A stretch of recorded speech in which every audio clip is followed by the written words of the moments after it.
കടങ്ങളും കഷ്ടപ്പാടുകളും നിറഞ്ഞ ജീവിതത്തിൽ നിന്നും കരകയറണമെന്ന ആഗ്രഹത്തോടെയാണ് കൊല്ലം നൂറനാട് സ്വദേശികളായ ഷാനവാസും ഭാര്യ സെലീനയും 4 മാസങ്ങൾക്ക് മുൻപ് സൗദി അറേബ്യയിലേക്ക് പോയത്.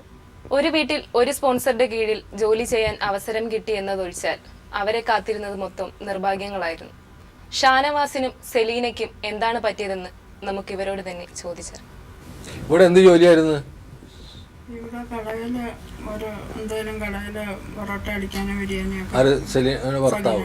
നിങ്ങള് സെലീനയുടെ അമ്മയാണ്? അമ്മയാണ്. ഭാര്യ നിങ്ങളെ മോൾക്ക് ജോലി ഉണ്ടോ? ഒന്നും ഉണ്ടായിരുന്നില്ല. ആരെ കൊണ്ടുപോയത്? അടുത്തൊരു പെണ്ണ് പറഞ്ഞു ഇതുപോലെ നല്ലൊരു ഫാമിലി വിസ ഉണ്ട്, പോകാം. അറബിയുടെ വീട്ടിലാ? ആ, അറബിയുടെ വീട്ടിൽ നല്ല വിസ നല്ലതാണെന്നും പറഞ്ഞു. ഇങ്ങനെ ഏജന്റുമായി ഏജന്റ് തിരൂരാണ് പറയുന്നത്, പിന്നെ മഞ്ചേരിയിലാണ് പറയുന്നത്. ഈ കൊണ്ടുപോയ ഏജന്റ് അയാളുടെ പേര് മുഹമ്മദ് എന്ന നമ്പരും ഒക്കെ ഉണ്ട്. മുഹമ്മദ് കുറെ ഉണ്ട്, അതേ അറിയത്തുള്ളൂ. അങ്ങനെ അതാ മഞ്ചേരിയാന്ന് പറയുന്നത്, തിരൂരാന്ന് പറയുന്നത്. ഇട്ടിട്ടില്ല. അന്നേരം ഇതുപോലെ അങ്ങേർക്ക് പിന്നെ സ്വസ്ഥത ഇവർക്ക് കൊടുക്കത്തില്ല. നല്ല വിസയ പെട്ടെന്ന് വരണം, പെട്ടെന്ന് വരാം. അങ്ങനെയാണ്, ഒരു പൈസ വീട്ടിലില്ല.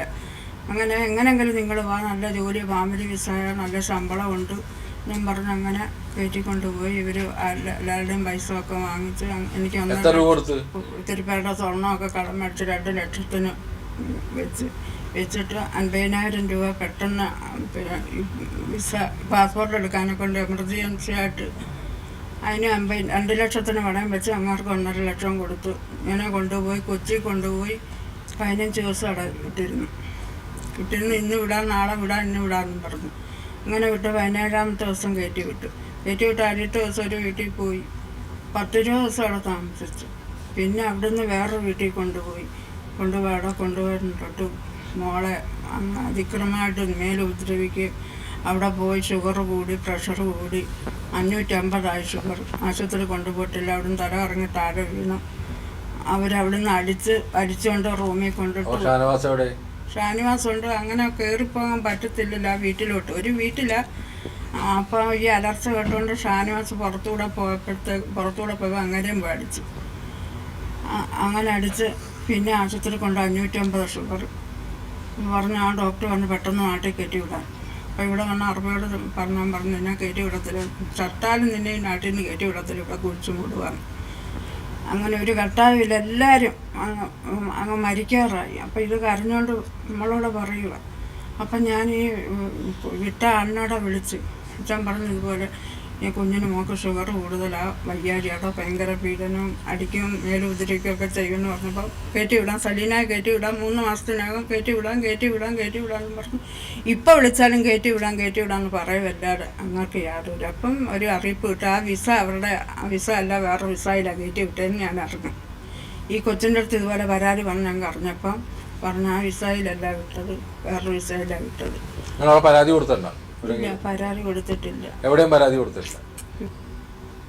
അപ്പൊ അവര് ഒന്നും പറയുന്നില്ല, ഈ മുഹമ്മദും കൂട്ടും മഞ്ചേരിക്കാർ. ഇപ്പൊ വിളിച്ചാലും പറയും അത് കയറ്റി വിടാന്ന് പറയും. എല്ലാവരും വിളിച്ചാൽ ഫോണൊക്കെ എടുക്കും, ചിലപ്പോ സ്വിച്ച് ഓഫ് ആക്കും. ഇവര് സൗദി അറേബ്യയിൽ എവിടെയെന്ന് അറിയോ?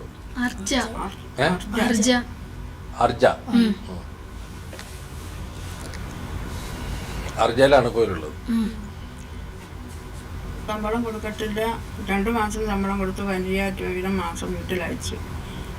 അങ്ങനെ പിന്നെ ഈ 2 മാസം ശമ്പളം കൊടുത്തിട്ട് അവർക്കും ചിലവിനൊന്നുമില്ല, വീട്ടിലും ഒന്നും അയക്കാൻ നിർത്തിയില്ലാതിരിക്കുക. ഇങ്ങനെ വിഷമിച്ച് പറയുമ്പോൾ അവിടെ ശമ്പളം ഒന്നും ചോദിക്കാൻ പറ്റത്തില്ല, ഉടനെ അവിടെ മേലെ ഉപദ്രവിക്കും. എന്താണ് പറയേണ്ടത് എന്ന് നിശ്ചയമില്ലാത്തത് കൊണ്ടാണ് ആലോചിച്ചിരുന്നത്. എൻ്റെ ആലോചന പോയത്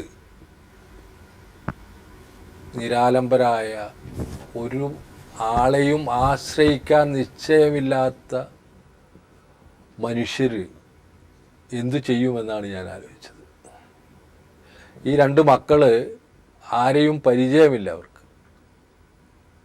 MP-യെയോ MLA-യോ അല്ലെങ്കിൽ നാട് ഭരിക്കുന്നവരെയോ അല്ലെങ്കിൽ ഉദ്യോഗസ്ഥന്മാരെയോ അല്ലെങ്കിൽ ആരോട് പരാതി പറയണമെന്ന് പോലും നിശ്ചയമില്ലാത്ത 2 മക്കളാണ് എൻ്റെ മുമ്പിലിരിക്കുന്നത്. അവരുടെ മുത്തശ്ശിയുമാണ്. ഈ പോയ മനുഷ്യർക്കും ആരെ സമീപിക്കണം എന്ന് നിശ്ചയമില്ലാത്ത, ആരാണ് ഇവർക്ക് വേണ്ടി സംസാരിക്കുക എന്നുള്ളതാണ് എന്നെ ബുദ്ധിമുട്ടിച്ച ഒരു പ്രശ്നം. അങ്ങനെയാണ് ഈ അപേക്ഷ എഴുതാൻ ഞങ്ങൾ തന്നെ തീരുമാനിക്കുന്നത്. റഫീഖിനെ കൊണ്ട് എഴുതിക്കുക എന്ന് പറഞ്ഞത് ഈ പ്രോഗ്രാമിൻ്റെ പ്രൊഡ്യൂസറാണ്.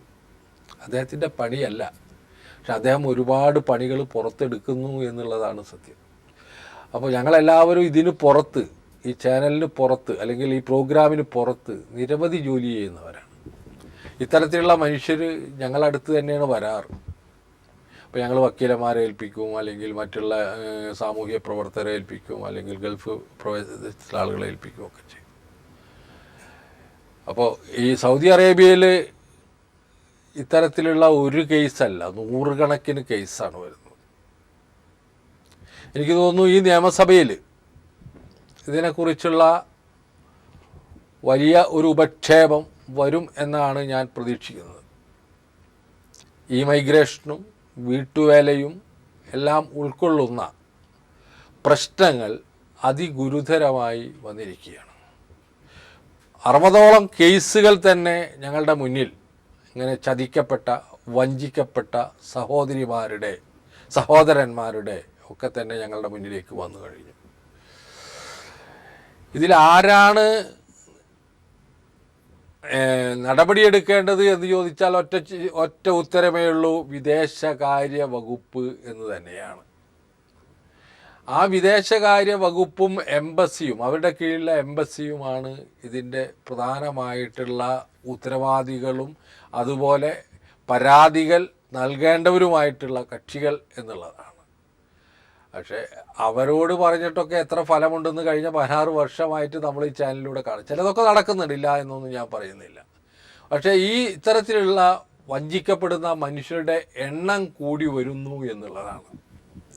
ഈ വഞ്ചിക്കപ്പെടുന്ന മനുഷ്യരുടെ എണ്ണം കൂടി വരും തോറും ഇതിനുള്ള പരിഹാരത്തിനുള്ള നടപടികൾക്കും വേഗത കുറഞ്ഞു പോകുന്നു എന്നുള്ളതാണ്. ഇപ്പോൾ ഈ 2 മക്കൾ, ഒരാൾ +2 പഠിക്കുന്നു, ഒരാൾ 9 പഠിക്കുന്നു. ഇവരുടെ ജീവിതത്തിന് എന്തെങ്കിലും ഒരു ഉന്നതി ഉണ്ടാകുമെന്ന് വിചാരിച്ചാൽ 2 പേരും കൂടി പോകും. ഈ 2 പേരും അപകടകരമായൊരു നിലയിലാണ് കഴിയുന്നത് എന്ന് പറയുമ്പോൾ ഈ കൊണ്ടുപോകുന്ന ആളുകളെക്കുറിച്ച് ഞങ്ങൾ നിരവധി തവണ ഈ ഭക്തിയിലൂടെ പരാതിപ്പെട്ടിരുന്നു. ഇവരൊരു പ്രത്യേകതരം റാക്കറ്റുകളായിട്ടാണ് കേരളത്തിൽ പ്രവർത്തിക്കുന്നത്. ഈ മൈഗ്രേഷനെ മറികടക്കാനും അതുപോലെ അറബികൾ നടത്തുന്ന മനുഷ്യ കടത്തുകൾക്ക് അനുകൂലമായി ഏജന്റുമാരായി പ്രവർത്തിക്കുന്ന ഒട്ടനവധി വ്യക്തികൾ കേരളത്തിലുണ്ട് എന്നുള്ളതാണ് സത്യസന്ധമായുള്ളത്. പോലീസ് തീർച്ചയായിട്ടും ഇപ്പോൾ ഇതിനൊരു NRI സെല്ലുണ്ട് കേരളത്തിൽ. ഇവരുടെ ശ്രദ്ധയിൽ നിരവധി തവണ ഈ ഭക്തിയിലൂടെ ഞങ്ങൾ കൊണ്ടുവന്നതുണ്ട്. പല കേസുകളും അവരോട് നേരിട്ട് പറഞ്ഞതുണ്ട്. അവർ കൃത്യമായിട്ട് നടപടികൾ സ്വീകരിക്കണം എന്നാണ് ഞങ്ങൾക്ക് അഭ്യർത്ഥിക്കാനുള്ളത്. കാരണം ഇത് നമ്മളെ നാട്ടിൽ നടക്കുന്ന ഇത്തരത്തിലുള്ള ഏജന്റുമാരുടെ തട്ടിപ്പുകൾ നിർത്തേണ്ട ഉത്തരവാദിത്തം നമുക്കുണ്ട്. ഇവരും അറബികളും അവിടുത്തെ അറബി സ്പോൺസർമാരും ചേർന്ന് നടത്തുന്ന ഒരു കച്ചവടമാണിത്. ഈ കച്ചവടത്തിൽ സാധാരണ പറഞ്ഞ മലയാളികൾ മാത്രമൊന്നുമല്ല, അറബികളും ഈ റാക്കറ്റിലുണ്ട് എന്ന് പറയാൻ എനിക്ക് യാതൊരു ശങ്കയില്ല. അറബികളടങ്ങുന്ന റാക്കറ്റ് തന്നെയാണ് ഏത് കാലത്തും വിസക്കച്ചവടത്തിൻ്റെ മൂലക്കല്ലായി നിന്നത് എന്ന കാര്യത്തിൽ യാതൊരു സംശയവുമില്ല. കഴിഞ്ഞ 1/2 നൂറ്റാണ്ടായിട്ട് അറബികൾ തന്നെയായിരുന്നു ഈ കച്ചവടത്തിൻ്റെ പ്രധാനികളായിട്ട് നിന്നതെങ്കിൽ അവർക്ക് ഓശാന പാടുന്ന നിരവധി ഗൂഢസംഘങ്ങൾ ഇന്ത്യയിൽ ഒട്ടനവധി കാലം പ്രവർത്തിച്ചിട്ടുണ്ട്, ഇപ്പോഴും പ്രവർത്തിക്കുന്നു. ഇവരെ നിലക്ക് നിർത്തുന്ന ഒരു നിയമവും വിദേശകാര്യ വകുപ്പ് കൊണ്ടുവന്നില്ല ഈ കാലം അത്രയും. നമ്മളെ MP-മാർ പ്രധാനമായിട്ട് പാർലമെൻറ്റിൽ ഉന്നയിക്കേണ്ട പ്രശ്നം ഇത് തന്നെയാണ്. ഇത്തരത്തിലുള്ള ഏജന്റുമാരെ അല്ലെങ്കിൽ മനുഷ്യക്കടത്ത് നടത്തുന്നതിന് വേണ്ടിയിട്ട് ഇറങ്ങിയിട്ടുള്ള ആളുകളെ നിലക്ക് നിർത്തുന്നതിനുള്ള ഒരു നിയമം പാർലമെൻറ്റിൽ കൊണ്ടുവരാൻ വേണ്ടിയിട്ട് നമ്മൾ MP-മാർ ശ്രമിക്കണം എന്നുള്ളതാണ് അവരുടെ ചുമതല കൂടിയാണ്. പലപ്പോഴും പല MP-മാരുടെയും നേരിട്ട് കാണുമ്പോൾ ഞാൻ അവരോട് പറയാറുണ്ട്, അവരെത്ര കണ്ട് ഇതിനെക്കുറിച്ച് പഠിച്ചിട്ടിപ്പോൾ നമ്മളൊക്കെ ഇതിൽ ഒരു നിരന്തരമായിട്ട് ഇടപെടുന്ന ആളുകളായതുകൊണ്ട് പല MLA MP-മാരും അങ്ങനെ പഠിച്ചവരുണ്ട് എന്നാണ് എനിക്ക് തോന്നുന്നത്. പക്ഷേ പാർലമെൻറ്റിൽ വേണ്ടത്ര ഈ പ്രശ്നം ഉന്നയിച്ചോ എന്ന് സംശയിക്കുന്ന ഒരാളാണ് ഞാൻ. അപ്പോൾ നമ്മളെ സംബന്ധിച്ചിടത്തോളം ഇപ്പോൾ നമുക്ക് ചെയ്യാനുള്ളത് നമ്മളിത് അധികാരികളുടെ ശ്രദ്ധയിൽ കൊണ്ടുവരും. കൂടാതെ പ്രവാസ ലോകം പ്രവർത്തകർ സൗദി അറേബ്യയിലുള്ള ആളുകൾ ഈ കുടുംബത്തിനെ രക്ഷിക്കാനുള്ള ഒരു ശ്രമത്തിൽ ഏർപ്പെടണം. അവരുടെ നമ്പർ ഇതിൽ കൊടുക്കുന്നുണ്ട്, എല്ലാം കൊടുക്കുന്നുണ്ട്. ഈ മക്കളുടെ വിദ്യാഭ്യാസം തന്നെ നിലച്ചു പോകുന്ന ഒരവസ്ഥയാണുള്ളത്. കൂലിപ്പണിക്കാരനായിരുന്നു ഷാനവാസ്. ഈ കുടുംബം എങ്ങനെ കഴിഞ്ഞു പോകുന്നതെന്ന് ഞാൻ ചോദിച്ചില്ല. അത് ചോദിക്കേണ്ട ഉള്ളൊരു കെൽപ്പിരിക്കില്ല, അതുകൊണ്ടാണ് ഞാൻ ചോദിക്കാത്തത്. അതുകൊണ്ട് ഇത് കാണുന്ന പ്രേക്ഷകർ ഈ കുട്ടികൾക്ക് വിദ്യാഭ്യാസത്തിന് എന്തെങ്കിലും സഹായം ചെയ്യണമെന്ന് ഞാൻ അഭ്യർത്ഥിക്കുകയാണ്. കാരണം ഒരു മാതാപിതാക്കൾ ഒരുമിച്ച് ഒരു ജോലിക്ക് വേണ്ടി പോവുക, ചതിക്കപ്പെടുക, മക്കൾ നിരാലംബരായിട്ട് എൻ്റെ മുന്നിൽ വന്നിരിക്കുക. പഠിക്കണമെന്ന ആഗ്രഹമുള്ള കുട്ടികളാണ് എന്നാണ് എനിക്ക് തോന്നുന്നത്. അവരുടെ വിദ്യാഭ്യാസം നിൽക്കരുത് എന്ന് പ്രവാസ ലോകം ആഗ്രഹിക്കുന്നു. അങ്ങനെ ആഗ്രഹിച്ചതിൻ്റെ ഫലമാണ് എൻ്റെ തൊട്ടടുത്തിരിക്കുന്ന ഉണ്ണിമായ എന്ന് പറയുന്ന കുട്ടി.